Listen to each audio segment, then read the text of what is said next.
Hi. First of all, I want to tell you that hand hygiene is critically important. It's proven to reduce the risk of illness for you and your family. Practicing hand hygiene requires having good products, the right products, the right solutions at the right moments.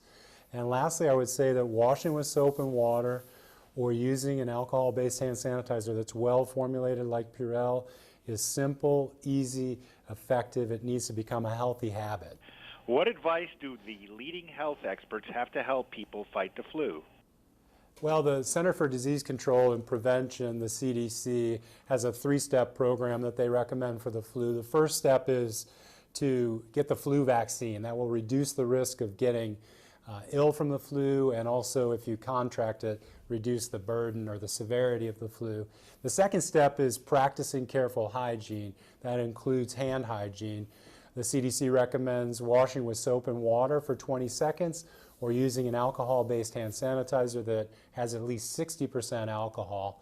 And the third step of that CDC program is an antiviral drug. So if you get the flu, see a doctor, get that drug so you reduce the duration of the flu and you reduce your risk of transmitting to others. Now, how exactly are these germs spread? Is transmission more likely to take place in the air or via the surfaces? Germs can be transmitted both through the air and through surfaces.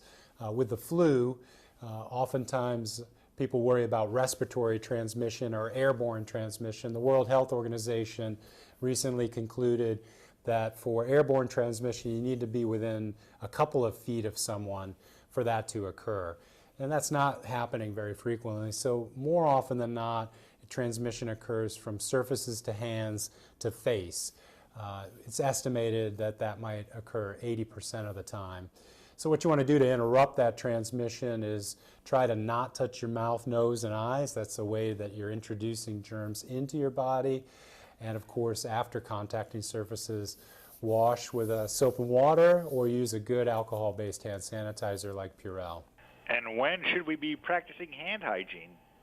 Practicing hand hygiene is important at many moments throughout the day.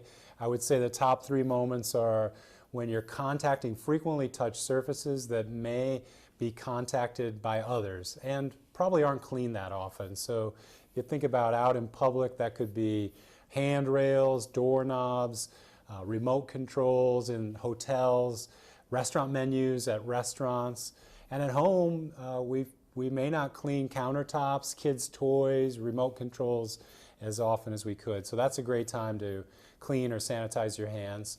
I would say the next is before and after preparing food. You don't want dirty hands to contact the food that others are going to eat. That can cause foodborne illness. Hand hygiene is really important there. And last and maybe most important is cleaning your hands right before you eat. So wash with soap and water or use an alcohol-based hand sanitizer like Purell before you touch that food, because whatever's on your hands touching the food is going to go in your mouth, potentially get you sick. All right. Well, before we go, just tell us about the most common myths related to alcohol-based hand sanitizers. The first myth that I hear often is that hand sanitizers dry the skin. And we know that a well-formulated alcohol-based hand sanitizer like Purell Advanced will actually maintain skin condition, in some cases improve that. There have been studies done in hospitals with nurses where they showed that nurses that frequently use that hand sanitizer actually had improved skin condition.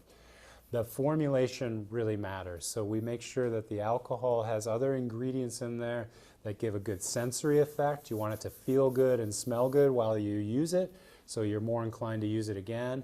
It's got to kill those germs rapidly and effectively. And then back to the myth, it needs to maintain skin condition. We know with Purell Advanced, we oftentimes even improve skin condition. Good tips. Where can we go for more information? You can go to our website, which has answers to frequently asked questions, links to public health organizations, some good practical advice, at Purell.com. That's Purell.com. Dr. Arbogast, thank you very much. That was very helpful. Thank you.